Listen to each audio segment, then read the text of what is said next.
नेटर of instruction Shri Upadeshamrita से पढ़ रहे हैं और श्लोक क्रमांक 1 है। आज छठा दिवस है इसके ऊपर।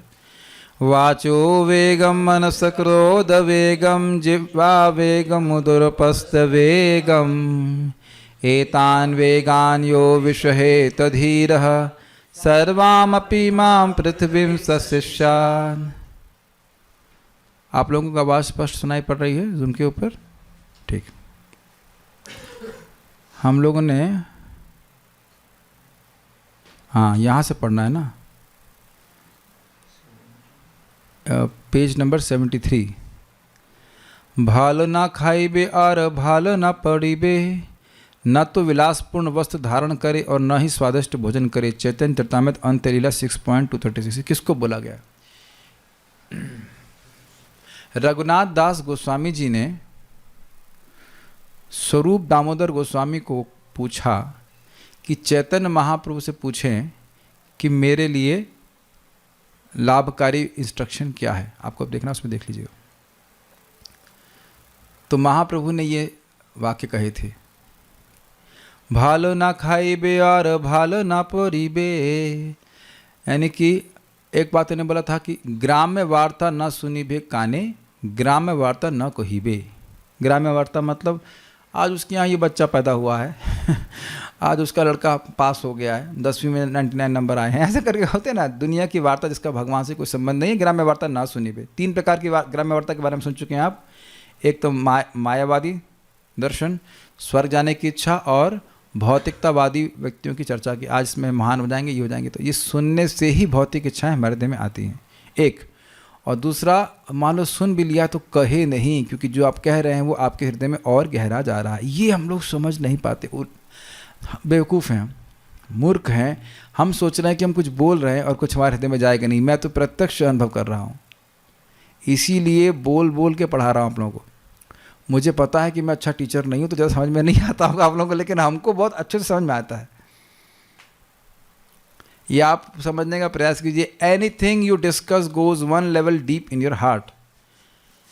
किसी चीज़ की भी हम चर्चा करते हैं तो वो हमारे हृदय में और गहरी चली जाती है। तो अब बताइए, जब हम सुनेंगे नहीं तो चर्चा कैसे करेंगे? ये हमने डेमो कर चुके थे ना, कल ही किया था, शायद कल या परसों किया था, कि आज की न्यूज़ क्या है, और जिसने न्यूज़ पढ़ी नहीं वो बोलेगा क्या? आज की न्यूज़ क्या है उपाध्याय जी? ब्रेकिंग न्यूज़, कुछ भी पता नहीं। तो जब कुछ पता ही नहीं है, जब सुने ही नहीं है, तो बोलेंगे ही नहीं। और ध्यान दीजिएगा, बोलने से, मैं बार बार रिपीट कर रहा हूँ, वही बात बार बार बोलने से हृदय में और गहरी जाती है। जैसे मैं बार बार एक शब्द बोल रहा हूँ, हमारे शिक्षा गुरु ने बताया है, एवरीथिंग इज़ ऑल राइट। और शिक्षा कहाँ से मिल जाएगी हमको पता नहीं है। मैं तो कुछ बड़ा अद्भुत मेरे जीवन में देख रहा हूँ, कोई कुछ सामान्य बात बोलता है और वो मेरे लिए शिक्षा हो जाती है। मन वो कुछ और तरह से सोच रहे होंगे, लेकिन मेरे लिए बड़ी इंटरेस्टिंग, वो उसका फिल्टर होकर के बड़ी सुंदर शिक्षा के रूप में आती है। तो एवरीथिंग इज ऑल राइट। और यही बात भगवान गीता में कहते हैं, संतुष्टो ये न केनचित। भागवत अध्याय में बोलते हैं ना, रोज प्राण तो कर रहे हैं, संतुष्टो ये न केनचित। संतुष्ट है कि ये ना कहना, किसी न किसी प्रकार से। प्रभु को आप कुर्सी दे दीजिए, उनको बैठने में दिक्कत आ रही है। ये ले लीजिए, ठीक है, कुर्सी दे सकते हैं, एक कुर्सी दे सकते हैं, उससे अधिक नहीं। ओके। तो आप ये बताएं, इसी को देख लीजिए आप, कितने लोगों का ये अनुभव है कि सुंदर सुंदर कपड़ा पहन लेते हैं तो पहली चीज़ मन में आती है कि मैं कैसा लग रहा हूँ। आता है? यस, एक भक्त, दो, यस, सभी के मन में आता है। धीरे धीरे जब साधुत्व बढ़ता जाएगा तो आप पुराने कपड़ों से आसक्त हो जाएंगे। समझ आ रहा है आपको? कि वो कम से कम वो ये फीलिंग नहीं लाते हैं कि मैं कैसा लग रहा हूँ। तो जैसे ही सोचे कि मैं कैसा लग रहा हूँ तो देहात्म बुद्धि आ गई कि नहीं? देह में आत्मबुद्धि, और इसी के तो विपरीत हम चल रहे हैं, आत्म साक्षात्कार। कपड़े का बहुत महत्व है भक्ति से, और खाने का भी। इसीलिए विलासपूर्ण वस्त्र धारण न करें, लेकिन इसका अर्थ ये नहीं कि गंदे वस्त्र पहने जाएं। मैले कुचले वस्त्र पहनने के लिए नहीं बोला जा रहा है, लेकिन अब आप लोगों को चैतन्य चरितामृत तो पढ़ा नहीं पाया हूँ, लेकिन सनातन गोस्वामी जब महाप्रभु से मिले बनारस में, तो उनके पास एक भोट कंबल था। फॉर एग्जाम्पल, आप मान लीजिए कि एक भोट कंबल है, इसका मूल्य है 5,000 रुपये। प्रभु जी कुछ डोनेशन देंगे या? तो अब आप देखेंगे इसका मूल्य 5,000 नहीं है, 200-300 रुपये की होगा, जो भी पता नहीं रुपये। मान लो मैं ये 25,000, मान लो ये 25,000 की चादर होती, तो 25,000 की चादर में पहना ऐसे डाला हुआ हूँ और बोलेंगे मैं गरीब ब्राह्मण हूँ, मुझे कुछ दे दीजिए, तो हम लोग हंसेंगे नहीं। तो महाप्रभु कुछ बोलते नहीं थे, खाली उस पहली बात तो कहे शौर कराओ, मतलब शेव कराओ, तो ये नहीं कि दाढ़ी रख सकते हैं, ठीक है। और दूसरा महाप्रभु कर उसके बार बार उस चद्दर को देखते, इस चद्दर को देखते, इस चद्दर का मतलब समझ रहे ना, उस चद्दर को देखते जो उनके पास थी। तो फिर सनातन गोस्वामी जा कर के, एक साधु था, वो नदी के किनारे, गंगा जी बहती है बनारस में, तो गंगा जी के पास में वो एक पुरानी क्या कहेंगे, रजाई कह लीजिए, उसको वह फटी चिथड़ी रजाई को कहे तुम ये मेरा बोट कंबल ले लो और ये रजाई मुझको दे दो। तो कहते हैं आप इतने सभ्य व्यक्ति हैं, आप ऐसा मजाक क्यों कर रहे हैं हमारे साथ? कहते नहीं मजाक नहीं कर रहा हूँ, ले लो। तो जब महाप्रभु के सामने वो फटे हुआ कुछ वो रजाई जो भी कह लीजिए ग्रहण करके आए, तब महाप्रभु प्रसन्न हुए। तो महाप्रभु ने कहा देखो, एक सद्वैद्य जरा सी भी बीमारी को नहीं रहने देता अपने मरीज में। तो तुमने सारा जगत छोड़ दिया, प्राइम मिनिस्टर थे छोड़ दिया, लेकिन भोट कंबल में फंस गए।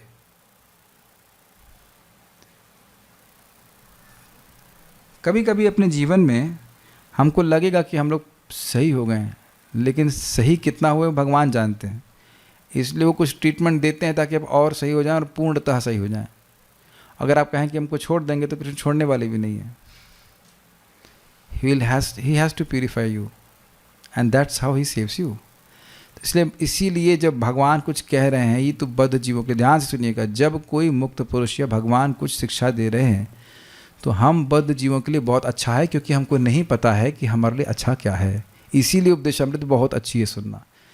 तो पूछ रहे थे भागवतम कब पढ़ाएंगे? जब ये पूरी हो जाएगी तब पढ़ाऊँगा। आओ तो आओ और जाओ तो जाओ, क्योंकि मैं अपने लिए पढ़ रहा हूँ। ये इसने एक तरह से मुझे बचा लिया। भालो ना खाइबे, अब इसका मतलब ये नहीं कि अब भालो ना खाइबे का मतलब नॉर्मल प्रसाद खाई, खिचड़ी दाल चावल। प्रभुपाद जैसे देखो, प्रभुपाद जी ने जैसे कहा करा वैसे करना है। दाल चावल सब्जी रोटी खा सकते हैं, उसमें कोई कठिनाई नहीं है, लेकिन अगर हम रोज पनीर खाएंगे तो कैसे इंद्रिय सहमित होंगे तो पता नहीं।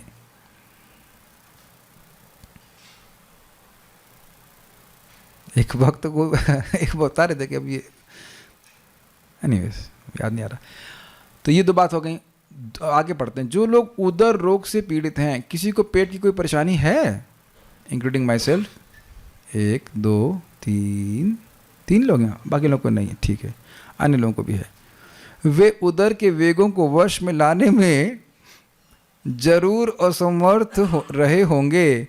कम से कम इस विश्लेषण से तो यही लगता है। इसमें हम बिल्कुल मतलब सर नीचा भी नहीं कर रहे। हाँ, ये सही बात है। एक मैं कहा से 500 किलो पनीर तो मैं खा ही गया हूँगा। ऐसा तो इसको वृंदावन ज्वाइन किया, पता नहीं 500 किलो तो ज़्यादा हो जाएगा, मे बी 100 kgs।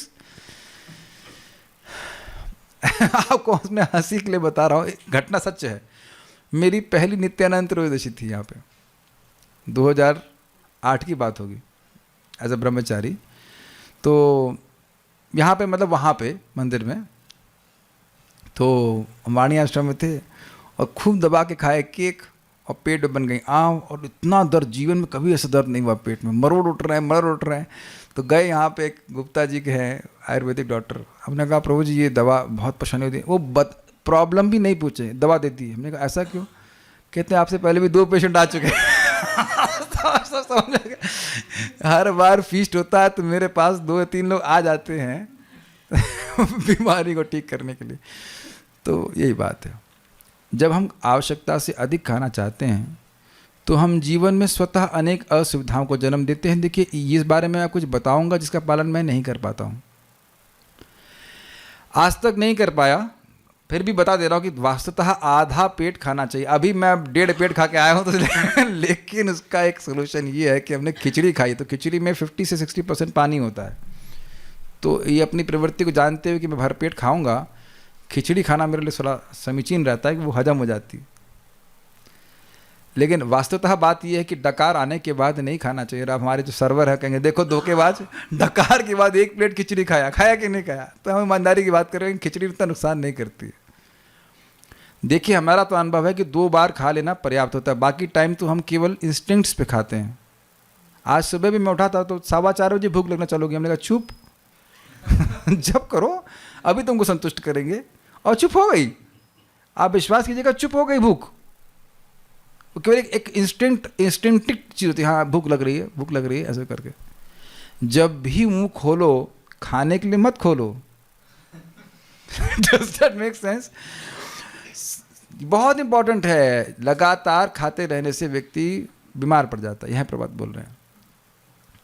प्रायः लोग ज़्यादा खाने से बीमार पड़े हैं मानते हैं। डायबिटीज़ के पेशेंट ज़्यादा हैं। कम खा के बीमार पड़ गए, ऐसा कोई मिला भी है आज तक आपको? होते होंगे कुछ लोग, लेकिन ऐसा नहीं मिले होंगे। मोस्टली सब खा खा के बीमार पड़ रहे हैं।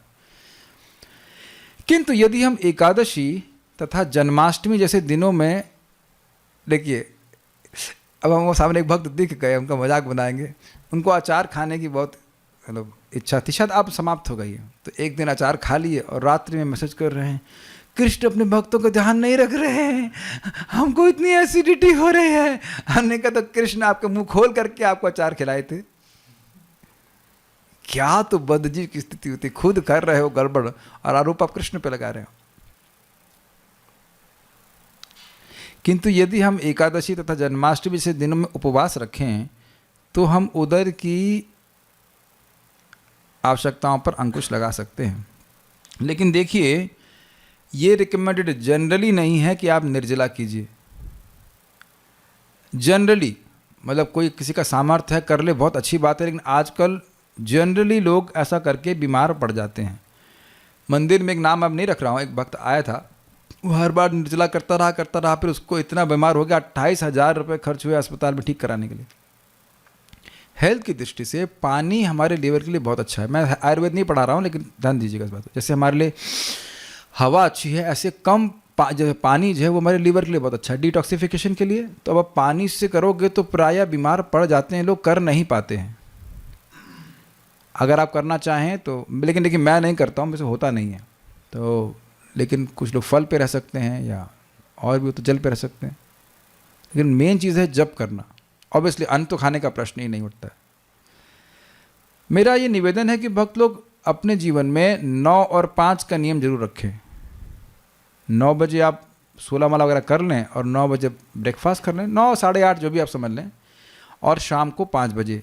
मैं सही में जो लोग नहीं मिलते हैं उनको सबसे पहले मैं यही सील करता हूँ उसको कि आप 9 और 5 बजे कर लीजिए। जैसे अभी हम 5:15 बजे प्रसाद पाए थे, 9 बजे पाए तो एग्जैक्ट 5:15 बजे भूख लगने लग जाती है, वहाँ प्रसाद पा लीजिए।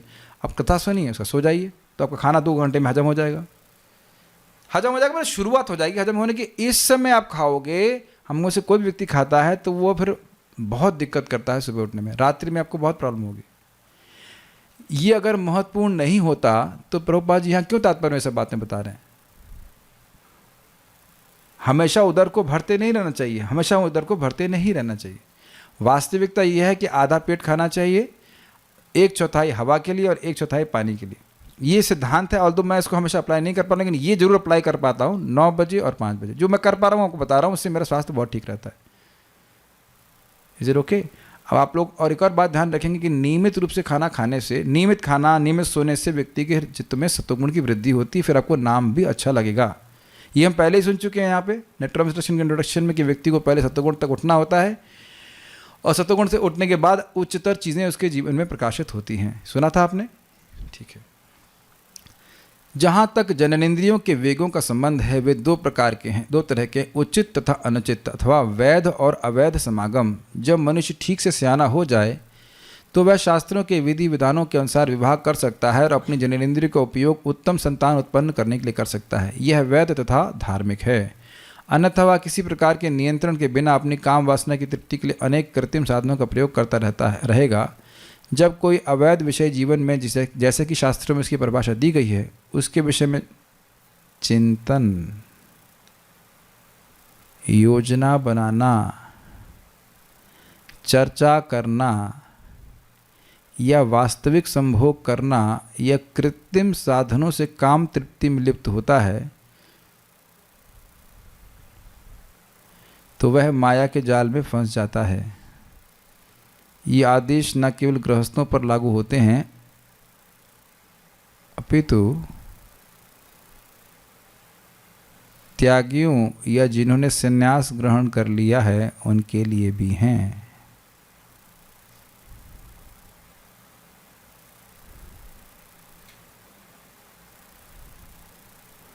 अब मैं सोचता हूँ कि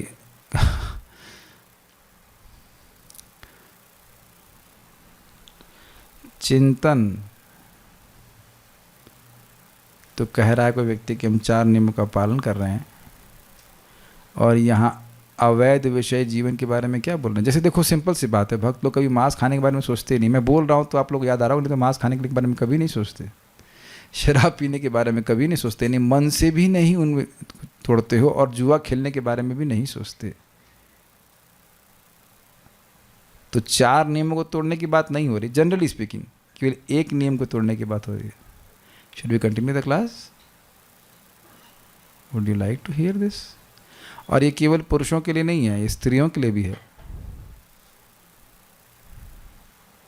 योजना बनाना, चिंतन करना, पहले तो चिंतन करेगा, उसके बाद योजना बनाने कि कैसे भोग करूंगा। ऑब्वियसली उस पर डिस्कशन बहुत जरूरी है। योजना को कार्यान्वित करने के लिए कुछ चर्चा करनी पड़ेगी, और वास्तविक रूप में भोग करना या कृत्रिम साधनों से कान तृप्ति में लिप्त होना, मतलब अब क्या इसकी चर्चा करें, मन नहीं करना, हम आईडी नहीं देना चाहते किसी को, लेकिन सब लोग बुद्धिमान है, समझते हैं इसका मतलब क्या है।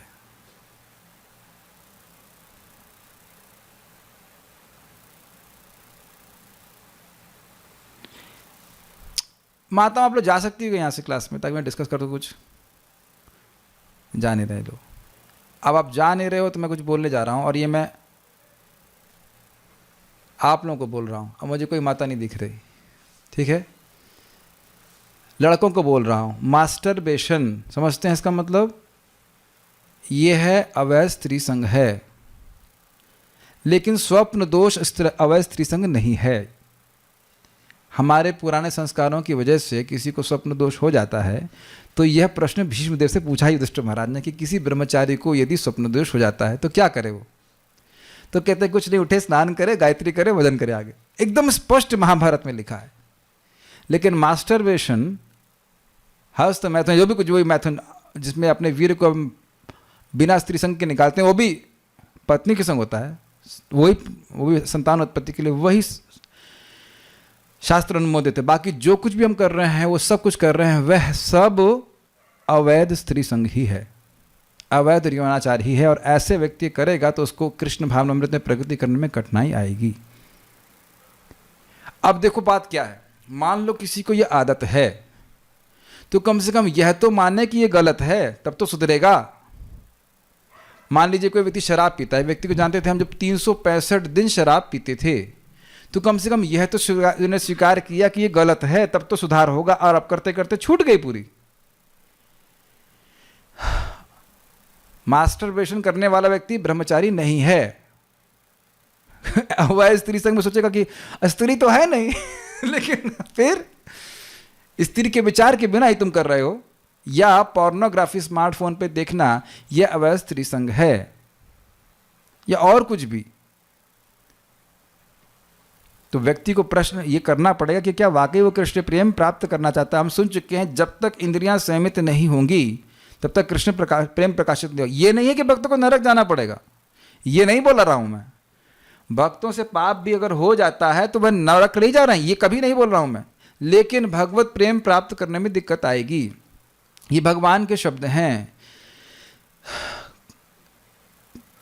अविपक्व कषायानाम दुदर्शो कुयोगिनाम। जो इसका कषाय अविपक्व है, पका नहीं है, मतलब वासना पकी नहीं है, वह योगी, कुयोगी, कुयोगी मतलब जो अपरिपक्व योगी है, वह मेरा दर्शन कैसे कर सकता है। तो हर व्यक्ति को समझना होगा कि केवल संतान उत्पत्ति के लिए ही संग किया जाना चाहिए। अब ये कठिन है नहीं कठिन है, वो आपका विचार है। और देखिए गृहस्थों को भी, एक भक्त पूछ रहे थे गृहस्थ जीवन में क्या चेंज करना है। देखिए चेंज यह करना है कि स्त्री के संग नहीं सोना है। स्त्री के संग सोएंगे तो हमारी साधना की प्रेस हो जाएगी, समझ रहे हैं, हमारे साधना की स्त्री हो जाएगी। स्त्री को पांव नहीं दबाने देना चाहिए, क्योंकि पांव तक बात रुकेगी नहीं।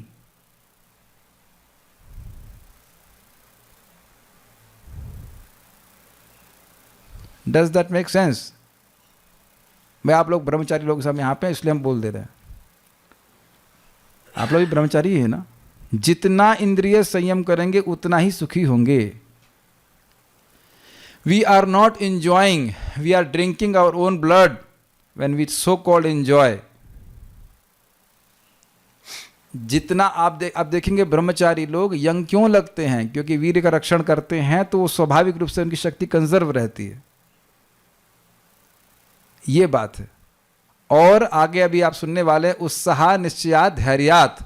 तो प्रभुपाद जी कहते हैं ये उत्साह अधिक क्यों आता है? जो व्यक्ति ब्रह्मचर्य का पालन करता है, चाहे गृहस्थी का चाहे कहीं भी, जितना हम उसका पालन करेंगे उतना ही कोई भी कार्य करने में आपको उत्साह बन जाएगा। गांधी जी के बारे में प्रभुपाद जी कहते हैं उन्होंने ब्रह्मचर्य का पालन 39 साल की उम्र से करना शुरू किया, अंग्रेजों को खाड़ कर फेंक दिया। ये इतना शक्तिशाली है। Is that okay? मैं फिर रिपीट कर रहा हूं, प्रभुपाद जी कहते हैं a person may not be able to follow the principles, all the principles, but at least one should not be resentful. हम ब्रह्मचर्य आदि के नियमों का पालन पूरा ना भी कर सकें, लेकिन कम से कम रिजेंटफुल नहीं होना चाहिए कि मुझे करना ही नहीं है। तो फिर कैसे प्रगति करेंगे? Does it make sense? जब हम प्रयास करेंगे without struggle there is no success. लेकिन भौतिक जगत में स्ट्रगल का क्या प्रभाव है, परिणाम है एक और स्ट्रगल।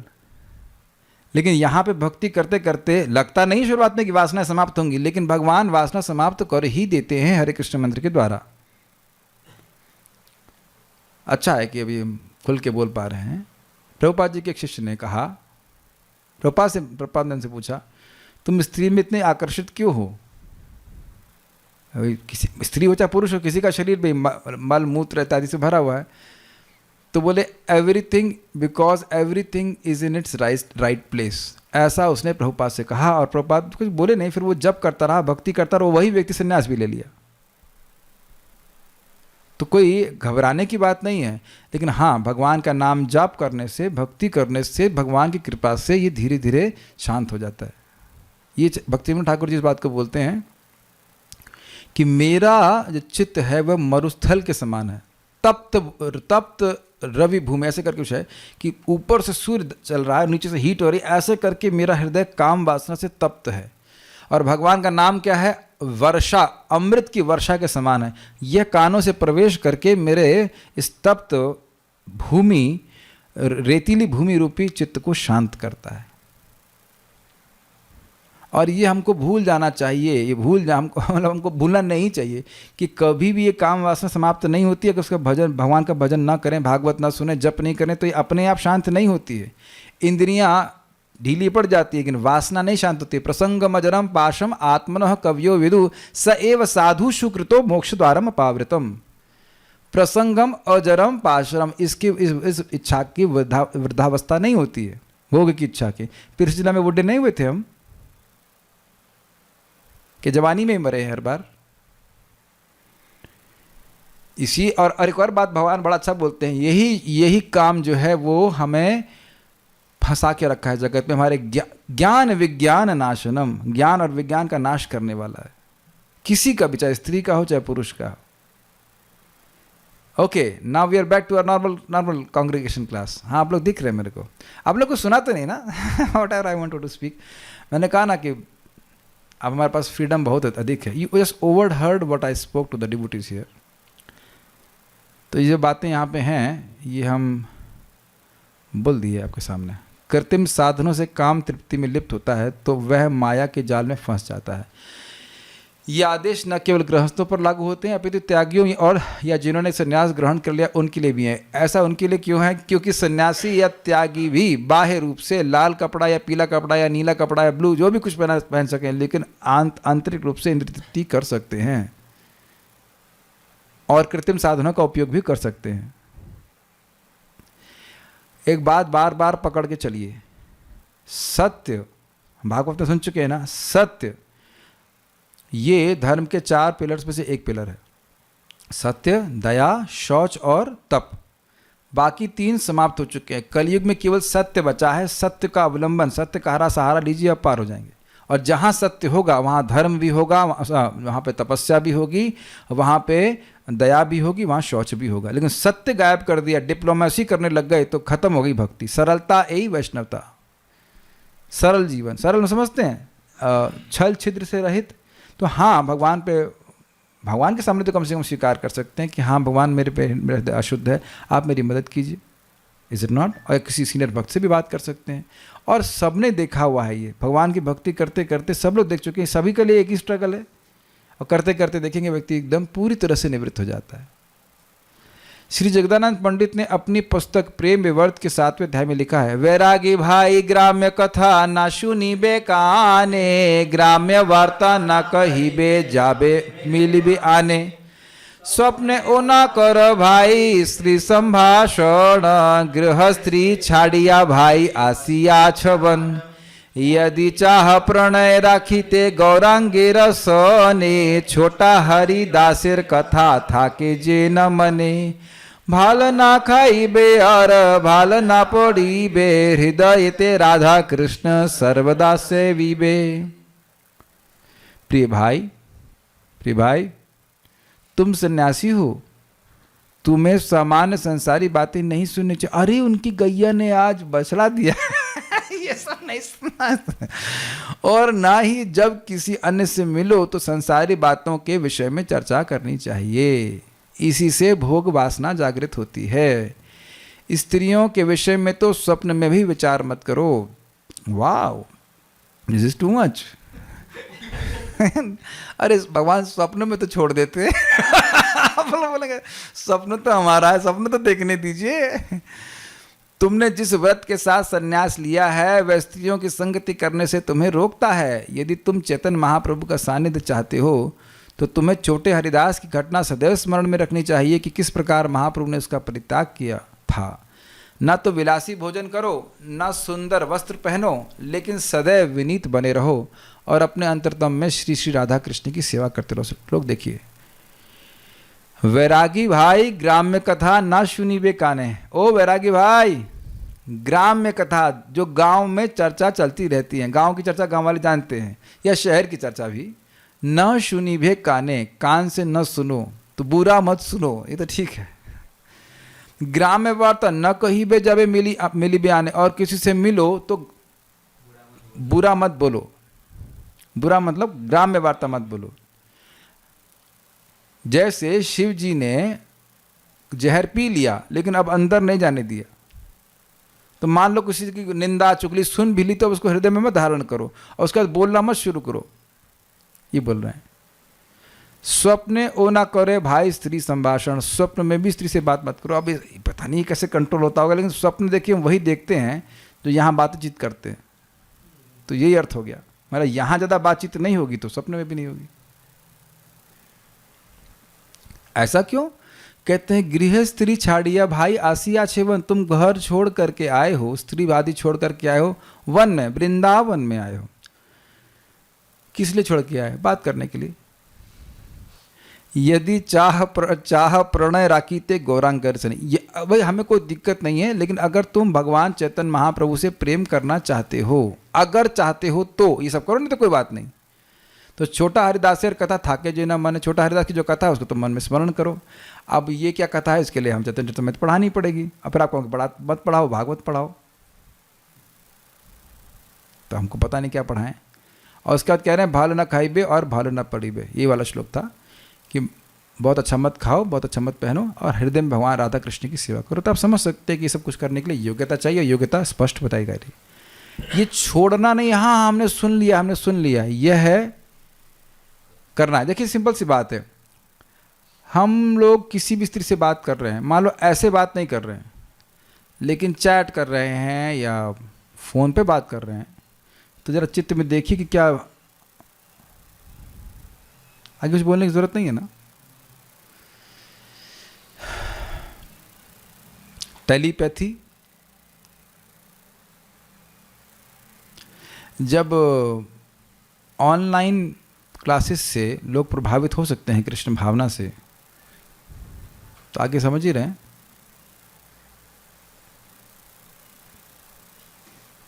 Is very dangerous. और देखिए ये स्त्रियों का स्वभाव ही होता है कि वह ध्यान आकृष्ट करना चाहते हैं, और पुरुषों का स्वभाव होता है कि वो ध्यान देना चाहते हैं।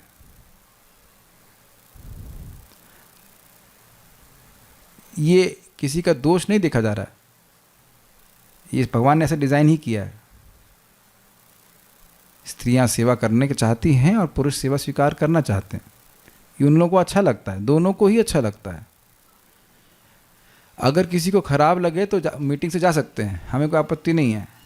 अभी हम ब्रह्मचारी क्लास ही दे रहे हैं, आप लोग मेरी ब्रह्मचारी क्लास सुन रहे हो, मैं आप लोगों को देख भी नहीं रहा हूँ, आपके मैसेज की कोई वैल्यू नहीं है, मैं बोलता जाऊँगा जो मुझे बोलना है। स्त्रियां आश्रय चाहती हैं और पुरुष आश्रय देना चाहते हैं। एक आध दो लोग को एक्सेप्शन हो तो अलग बात है, बट नॉर्मली ऐसा होता है। और वो फीलिंग्स कब व्यक्ति के हृदय में जागृत हो जाएंगे आपको पता भी नहीं चलेगा। Is it okay? क्यों भाई, वहीं से शुरुआत हुई थी? गलत तो नहीं कह रहे हैं ना?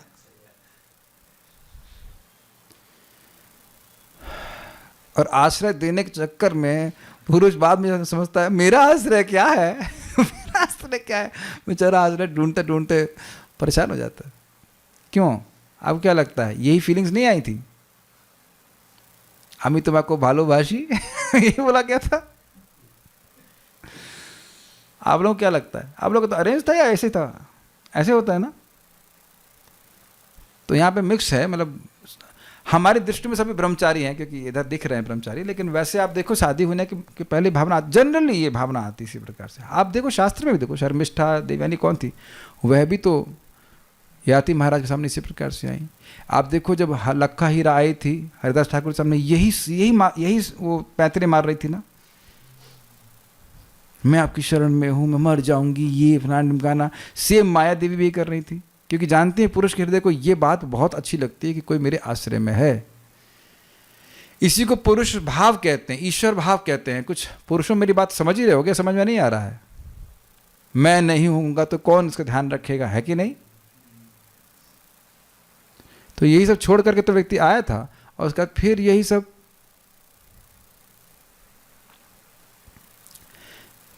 तुमने जिस बात पढ़ चुके हैं ना,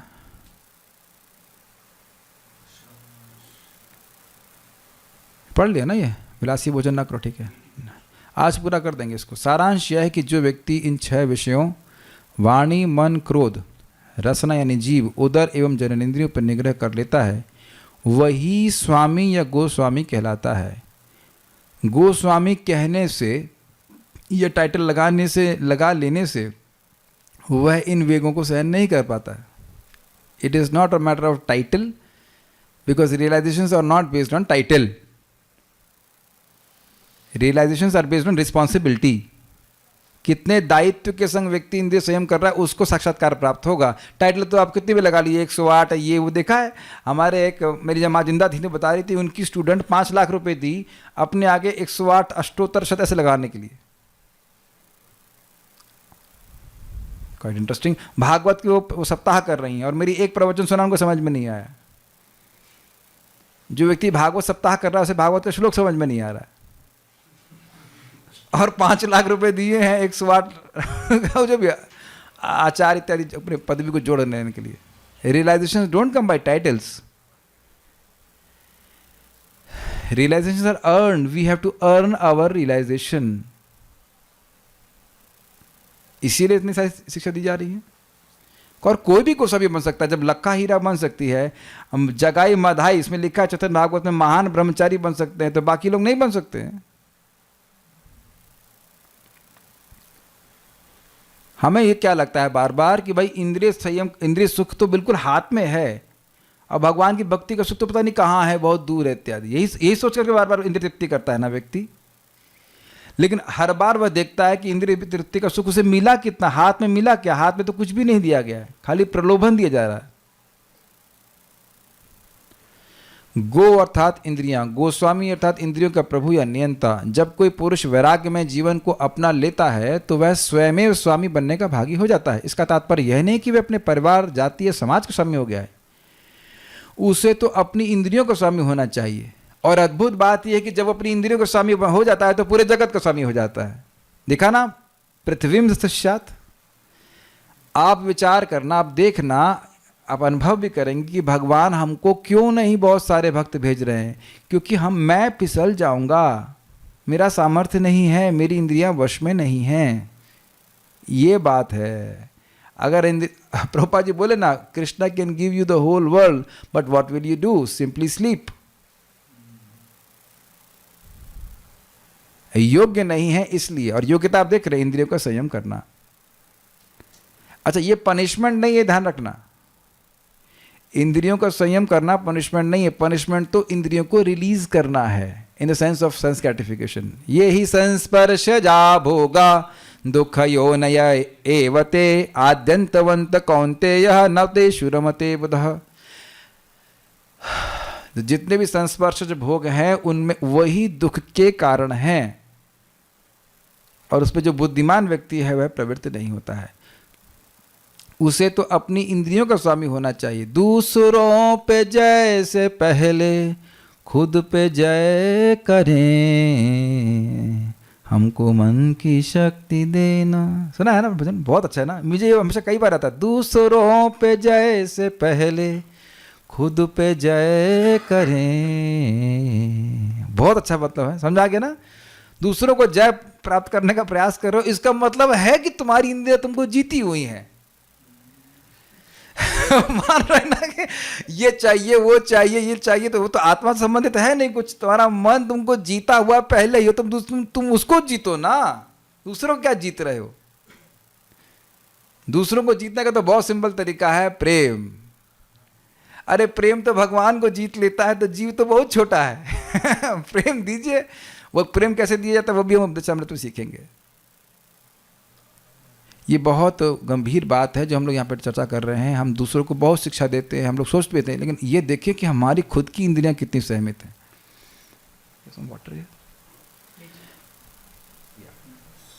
हमारी खुद की इंद्रियां सहमित कब हैं? जितना ये व्यक्ति आत्मचिंतन करेगा कि मेरी खुद इंद्रियां कितनी सीमित हैं, उसके हृदय में नम्रता आएगी। एक दूसरा, आप यह भी देखेंगे जब हम इंद्रिय संयम करने का प्रयास करते हैं और हम विफल भी होते हैं, तो हम दूसरे भक्त जो इस प्रयास में लगे हुए हैं और उनको कुछ कठिनाई आ रही, तो उनके प्रति एम्पैथी समझते हैं, सहानुभूति टाइप की करते हैं कि हाँ भाई कठिन चीज़ है, इतना आसान नहीं है ये। तो ये नहीं कि मान लो कुछ किसी की इंद्रिय संयम करने में दिक्कत आ रही तो उसको रिजेक्ट कर दिया जाए। बहुत से लोगों को तो जगत में ये भी पता नहीं है कि इंद्रिय तृप्ति का अर्थ क्या है। जिसको रात दिन कर रहे हैं उसका पता भी नहीं कि इंद्रिय तृप्ति का अर्थ क्या है। है ऐसा। एक भक्त आए थे वहाँ पे प्रवचन में, सुन रहे थे पिछली बार, तो कहे हाँ हम जर्नलिस्ट हैं, अंग्रेजी अच्छी जानते हैं, लेकिन ये सेंस ग्रेटिफिकेशन ये हमारे आज तक कभी इंग्लिश में नहीं पढ़ा। और आप लोग भी 10वीं तक तो इंग्लिश पढ़ चुके हैं ना, शेक्सपियर वगैरह नहीं पढ़े हैं? पढ़े कभी सेंस ग्रेटिफिकेशन, सेंस कंट्रोल, ये सब नहीं सुनते होंगे, क्योंकि ये मतलब रेसिपी में नहीं है मटेरियल वर्ल्ड की। ये तो मुक्त लोगों के लिए होना है। इंद्रियों का स्वामी होना चाहिए। ये बहुत आप लोगों को सिंपल लग रहा होगा, लेकिन जो मन में आए नहीं बोलना, ये बहुत बड़ी बात है। जब तक वह अपनी इंद्रियों का स्वामी नहीं बनता तब तक उसे गोस्वामी नहीं कहना चाहिए, अपितु गोदास या इंद्रियों का दास कहना चाहिए। मैं कई बार महाराज भगवान से प्रार्थना किया, भगवान नहीं कब सुनेंगे, भगवान nothing only Goswami, can I become a Goswami? क्योंकि अल्टीमेटली गो के स्वामी भगवान श्री कृष्ण है, वह चाहेंगे तो सारी इंद्रिय संयमित हो जाएंगे। आप लोग अनुभव किए भी होंगे ये बात। कभी कभी भगवान की कृपा रहती है तो कोई भोग इच्छा हृदय मन में नहीं आती, कुछ नहीं चाहिए इस जगत से। How much independent you will be. देखो तुम अगर ये मेरी बात नहीं मानते तो मैं तुम्हें नहीं दूंगा, मुझे चाहिए नहीं, पहले से दोगे क्या तुम?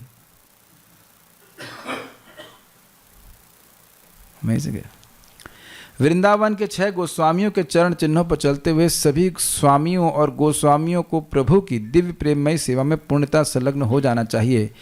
इसके विपरीत गोदास लोग इंद्रियों या भौतिक संसार की सेवा में संलग्न हो जाते हैं, उनको और कोई काम ही नहीं है। प्रहलाद महाराज ने गोदास को अदांत गो, जिसका अर्थ है गो मतलब इंद्रियां, जिसका अर्थ है कि वह व्यक्ति जिसकी इंद्रियां नियंत्रित नहीं है। अदांत गो कृष्ण का सेवक नहीं बन सकता है। अब देखिए, मैं आपको उसमें निरुत्साह नहीं करना चाहता हूं। भक्ति में जब व्यक्ति आता है, भक्ति कर रहा होता है, तो उसकी इंद्रियां पूरी तरह संयमित होती भी नहीं है और पूरी तरह असंयमित भी नहीं होती। अगर पूरी तरह असंयमित होती तो बताइए आप लोग क्लास में कैसे आते? आपने अपने पाँवों को संयमित किया ना, मैंने ऐसे छत से देखा था आपको, ऐसे हाथ हिलाया, तो मैं तो कहता था टाटा कर रहा था ना आपको ऐसे कर रहा था टाटा, मतलब जाओ, लेकिन इसने आओ, आ गए ना मैं क्लास में। तो कुछ आपने संयमित किया कि नहीं? अब हम भी कुछ संयमित करके बैठे, क्लास में बैठे हैं कि नहीं? इतना भी इतने इंद्रिय संयमित नहीं, असंयमित नहीं कि क्लास ही नहीं आ पाए या जप ही नहीं कर पाए। लेकिन आप जानते हैं कि इंद्रिय कहीं कहीं छूट भी जाती हैं, तो that's okay, in the sense कि हम भक्ति करते रहेंगे तो इंद्रिय संयम करने की जो टेंडेंसी वो बढ़ती चली जाएगी। समझ में आ रहा है? कि जैसे जैसे जब भक्ति कर रहे हो, भक्ति बढ़ती जाएगी, उससे ज्ञान वैराग्य अपने आप प्रकाशित हो जाएगी। जितना जितना भगवान का अनुभव ज्ञान होगा, उतना ही जगह से विरक्ति होती चली जाएगी। इसलिए किसी को निरुत्साह होने की जरूरत नहीं। जितना इंद्रिय संयम वो कर सकता है इस समय, इस स्टेज पे, वह करना चाहिए किसी के। जैसे मैं अपनी बात करूं कि मैं अब 1.5 पेट खिचड़ी खा सकता हूं, खाया ही अभी, झूठ क्यों बोले? अब कहो कि खिचड़ी भी मत खाओ, ये मत खाओ, तो वो मेरे लिए कठिन होगा कि भाई खाली छाछ पी के रह जाओ। तो आप रहिए, हम नहीं रह सकते, लेकिन प्रसाद ही खाएंगे, यह हमारे लिए आसान है करना, इसमें कोई कठिनाई नहीं है। इसीलिए प्रपात ने शुरू किया था। हम लोग अनुकरण नहीं कर सकते, अनुगमन कर सकते, अनुसरण कर सकते हैं। श्रीमद् भागवत में प्रहलाद महाराज ने कहा, किसी ने कहा कि भागवत नहीं पढ़ा रहे तो पढ़ा देते हैं, लोगों को माइक लीजिए, ईमानदारी की बात है। श्री प्रहलाद उवाच, श्री प्रहलाद उवाच, मतिर्न कृष्णे परतः स्वतो वा, मतिर्न कृष्णे परतः स्वतो वा, मिथोभिपद्येत गृहव्रतानां, मिथोपिपद्येत गृहव्रतानां, अदान्त गोभिर्विशतां तमिस्त्रम्, अदान्त गोभिर्विशतां तमिस्त्रम्, पुनः पुनः चर्वित चर्वणानां, पुनः पुनश्चर्वित चर्वणानाम्। एक बार फिर से गाते हैं। मतिर्न कृष्णे परतः स्वतो वा, मतिर्न कृष्णे परतः स्वतो वा, मिथोभिपद्येत गृहव्रतानां, मिथोपिपद्येत गृहव्रतानाम्, अदान्त गोभिर्विशतां तमिस्त्रम्, अदान्त गोभिर्विशतां तमिस्त्रम्, पुनः पुनश्चर्वित चर्वणानां, पुनः पुनश्चर्वित चर्वणानाम्। मतिर्न कृष्णे परतः स्वतो वा, मिथोभिपद्येत गृहव्रतानां, मतिर्न कृष्णे परतः स्वतो वा, मिथोपिपद्येत गृहव्रतानाम्, अदान्त गोभिर्विशतां तमिस्त्रम्, पुनः पुनश्चर्वित चर्वणानां, अदान्त गोभिर्विशतां तमिस्त्रम्, पुनः पुनश्चर्वित चर्वणानाम्। मतिर्न कृष्णे परतः स्वतो वा, मिथोभिपद्येत गृहव्रतानां, अदान्त गोभिर्विशतां तमिस्त्रम्, पुनः पुनः चर्वित चर्वणानां, मतिर्न कृष्णे परतः स्वतो वा, मिथोभिपद्येत गृहव्रतानां, अदान्त गोभिर्विशतां तमिस्त्रम्, पुनः पुनः चर्वित चर्वणानां। कितना भागवतम भागवतम ही है, आए गया। जिन लोगों ने अपनी इंद्रियों की तृप्ति के लिए इस भौतिक जगत में अपना अस्तित्व बनाए रखने का निश्चय कर लिया है, उनके लिए न तो निजी प्रयास से, न अन्यों के उपदेश से, न ही सभाओं से कृष्ण भावना भावित होने की कोई संभावना है। वे बिना लगाम वाली इंद्रियों के द्वारा अज्ञान के गहन क्षेत्र में खींचे जाते हैं और इस प्रकार वे एक बार चबाए हुए को पुनः पुनः चबाने में उन्मत्त होकर लगे रहते हैं। बड़ा सुंदर बात है। जिन लोगों ने अपनी इंद्रियों की तृप्ति के लिए इस भौतिक जगत में अपना अस्तित्व बनाए रखने का निश्चय कर लिया, मतलब जिएंगे भोग के लिए, ये कहने का अर्थ है। उनके जीवन का उद्देश्य क्या है? इंद्रियों को संतुष्ट करना, ये जीवन का उद्देश्य है। ऐसे लोग, और आप देखेंगे जगत में प्राय सब ऐसे ही लोग हैं। उनके लिए न तो निजी प्रयास से वो अपना प्रयास करें, या कोई दूसरा उनको उपदेश दे, या वो आपस में मिल करके चर्चा करें, तब भी कृष्ण भावना भावित होने की संभावना नहीं है। इसे एक तो बड़ा स्पष्ट समझा रहा है कि प्रीचिंग इज डिफिकल्ट, इसीलिए भगवान इस जगत में दुख देते हैं। तो दुखी व्यक्ति होता है, कुछ पुण्यात्मा होता है, तब वो भगवान के बारे में सुनने के लिए उत्सुक होता है। पहले इस चेतना को समझने का प्रयास कीजिए। लोग हैं ऐसे जिनके जीवन में केवल एक ही प्रयोजन है, और वो है भोग, इंद्रिय तृप्ति, समर्पित हैं इंद्रियों की सेवा के लिए, ये कहा जाए तो। और प्लीज, किसी तरह से भक्तों ने बड़ी कृपा करके हम लोग को कुछ बुद्धि दे दी है, स्ट्रगल कीजिए, हारिए नहीं, सरेंडर नहीं बोलिए। इंद्रियां दबा देती हैं, अनुवृत्ति में दबा सकती हैं, कभी हम इंद्रियों को दबा देंगे, लेकिन स्ट्रगल करने से प्रगति ही कर रहे हैं। सरेंडर बोलने से उनके अधीन होकर के ही कार्य करना पड़ेगा हमेशा के लिए। Is that okay? Every time you chant Hare Krishna, you have won a war. Hare Krishna, Krishna Krishna, Hare Hare, Hare Ram, Ram Ram, Hare Hare. Contact with the Supreme Lord by any of the ninefold process of devotional service is always a forward march back home, back to Godhead. नवदा भक्ति के किसी भी तरीके से व्यक्ति भगवान का संपर्क प्राप्त करता है तो भगवान की तरफ आगे ही बढ़ता है, एक कदम और आगे, एक कदम और आगे। ये कभी नहीं सोचना कि जो कठिनाई आपको आज लग रही है, आज से 50 साल बाद भी वही लगेगी। अगर हम गंभीरता से जब करते रहेंगे, आप देखेंगे कि नहीं होगी, नहीं होगी, नहीं होगी। ऐसा हो ही नहीं सकता है कि हरे कृष्ण मंत्र आपके कान से प्रवेश करे और हृदय में कुछ परिवर्तन हो ही नहीं। ऐसा हो नहीं सकता है। आप सुन चुके हैं 1.7.11 आई बिलीव या 9, इस पे लिखा है कृष्ण परम पुरुषे। तो वहाँ लिखा है क्या कृष्ण शब्द क्यों बोल रहे हैं? क्योंकि कृष्ण का हर नाम जीव की बहिर्मुखता को नष्ट करता है। कृष्ण का हर नाम अपने आप में मंत्र है और वह जीव की बहिर्मुखता, ये भोग की प्रवृत्ति को, जो कृष्ण से बाहर जाने की इच्छा है, उसको समाप्त करता है। हर महामंत्र के संग, हर नाम के संग ये बहिर्मुखता नष्ट हो रही। शुरुआत में समझ में नहीं आता है, शुरुआत में विश्वास भी नहीं होता कि क्या हम पूरी तरह शुद्ध हो सकते हैं, लेकिन नाम तो प्रभाव दिखाता ही जा रहा है। वासना की बात कौन कर रहा था अभी? पता नहीं, सुबह कर रहे थे। सुबह वासना नष्ट करते जाते। सुनने का, समझने का प्रयास कीजिए। 6 स्कंद में प्रथम अध्याय में बोला गया है कि भाई ये जब एक ही नाम पाप नष्ट कर देता है तो बारंबार नाम बोलने की क्या जरूरत है? तो बड़ा स्पष्ट है, वासना नष्ट करने के लिए, कषाय नष्ट करने के लिए। और कषाय नष्ट होगा तो क्या होगा? उत्कंठा जागृत होगी। किसको प्राप्त करने के लिए? भगवान को प्राप्त करने के लिए। और भगवान की प्राप्ति कब होगी? जब उत्कंठा होगी। अब समझ में आ गया? यस। आगे उसमें भी बात, बार बार नामोच्चारण करेंगे, भगवान का प्रसाद ग्रहण करेंगे, अपने आप बाकी सारी इंद्रियां सहमित होने लगेंगी। तो ऐसे ही लोग इस जगत में घूम रहे हैं। अब उनको क्या प्रवचन आप करेंगे? लेकिन कुछ छटे हुए लोग, कुछ शुद्ध भक्त, या कह सकते शुद्ध भक्त की बनने में के लिए योग्य भक्त हैं, उनको हैंड पिक किया गया महाप्रभु के द्वारा, जिनकी इंटरेस्ट है उन पे उनको मदद करने का प्रयास कीजिए। उसमें हमारी भी इंद्रियां सहमित होंगी और भगवान का आशीर्वाद प्राप्त होगा। बहुत कठिन है। और दूसरी बात क्या कह रहे हैं? वे बिना लगाम वाली इंद्रियों के द्वारा अदांत गोभीर, अदांत मतलब गोभीर, अदांत गोभी, गोभी जो है तृतीय विभक्ति में होगा। अदांत गोभी, अदांत इंद्रियों के द्वारा। श्लोक देखिएगा।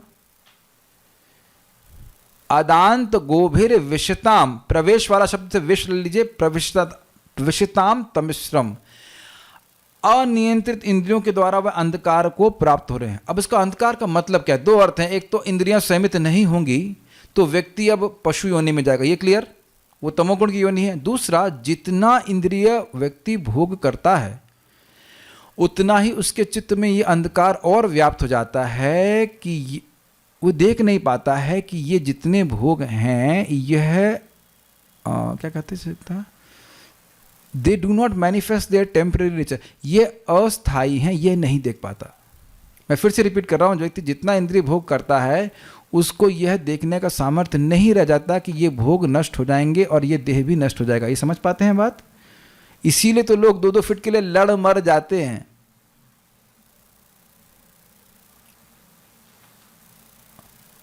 ये अंधकार हुआ कि नहीं? अच्छा, तो उसके बाद क्या कह रहे हैं कि पुनः पुनः चर्वित चर्वणानाम, जिसका चर्वण कर चुके हैं, और चर्वण कर चुके हैं और उसमें कुछ मिला नहीं है, फिर उसी को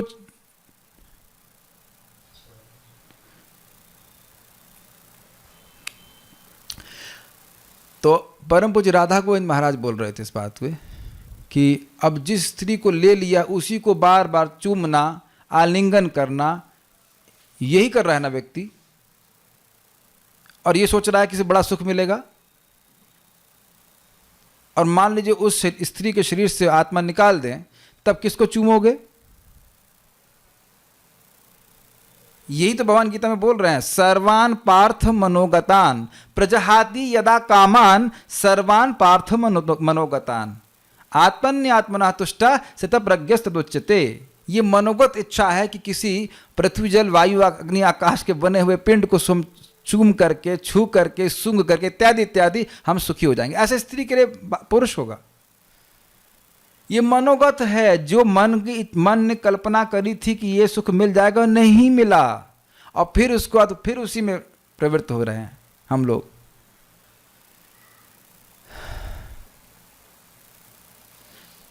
पता नहीं नेटवर्क स्टेशन कितने लोगों को नेटवर्क लग रहा है कि नहीं, हमको तो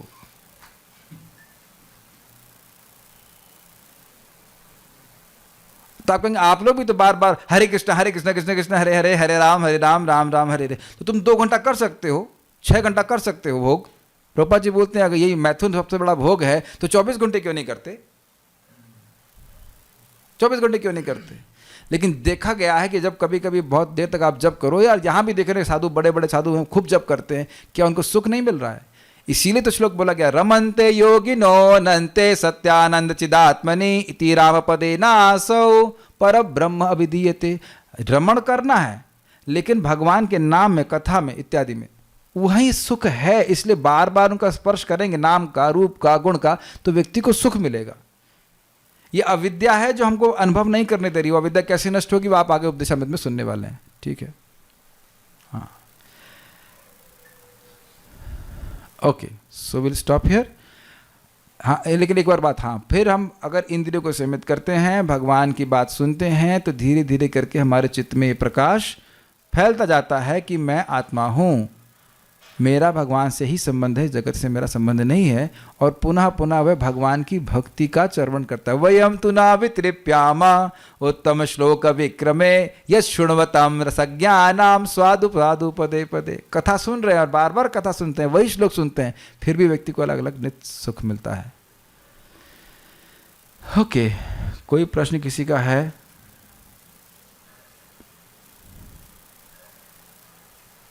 ओके,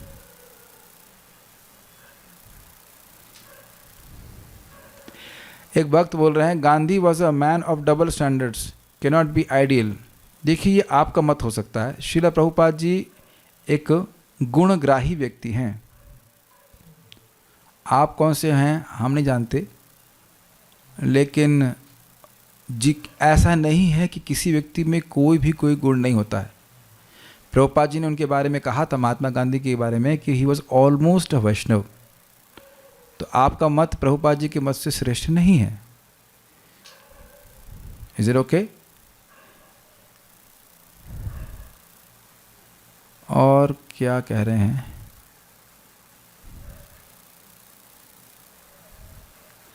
एक भक्त कह रहे हैं कि कृत्रिम इंद्रिय तृप्ति मुझे स्त्री संग करने से बचाती है।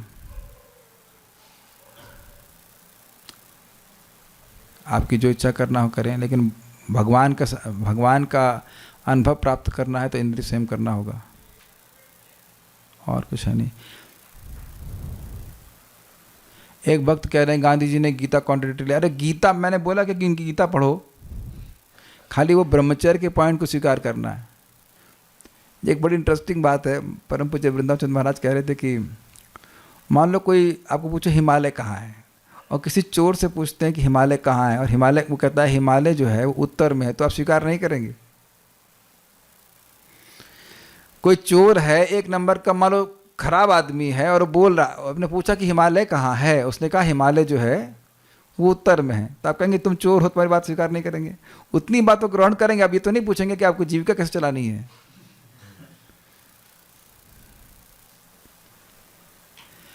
एक बात पूछ रहे हैं, to control the senses is very difficult, so how to overcome this? When did we say it was easy? लेकिन देखिए ये बात गीता में बड़ी स्पष्ट बताई गई है, इंद्रियों को रोकने का प्रयास नहीं करना होता है, इंद्रियों के वेग को भगवान की ओर समर्पित करना होता है। कुछ चीज़ों में ऑब्वियसली हमको रोकना भी पड़ेगा, ऐसी बात नहीं कि बिल्कुल नहीं रोकना है, लेकिन जब इंद्रियों को भगवान की सेवा में नियोजित रखता है व्यक्ति, सर्वेन्द्रियाणि संयम्य युक्त आसीत मत्परः वश ही यस्येन्द्रियाणि तस्य प्रज्ञा प्रतिष्ठितः। तो कम से कम स्टैंडर्ड सुने तो सही, इंद्रियों को संयमित करे मतलब भोग में न जाने दे, और फिर साथ साथ भगवान की सेवा में लगाए, तब इंद्रियां संयमित होती हैं। मैं यहाँ दिन भर बैठ के चुपचाप बैठा रहूँ तो नहीं होगा, कुछ ना कुछ बकवास मैं तो सोचूंगा या बोलूँगा, लेकिन जब यहाँ क्लास दे रहा होता हूँ, बोल रहा होता हूँ, अपने आप इंद्रिय संयमित हो जाती नहीं, कुछ क्या प्रयास करना पड़ता है बताइए? आपको सुबह उठ करके मंगल आरती जाना है, जब करना है, ऐसे तो करते हैं, क्या कठिनाई क्या इसमें? Okay, so will stop here, thank you all for coming. Class जो था वो आप जान रहे थे कि थोड़ा सा जो आवश्यक था वो मुझे बोलना था, इसलिए मैं बोला। होपफुली सबको ठीक ही लगा होगा। श्रील प्रभुपाद की जय। ताई गौर प्रेमानंदे। कल की क्लास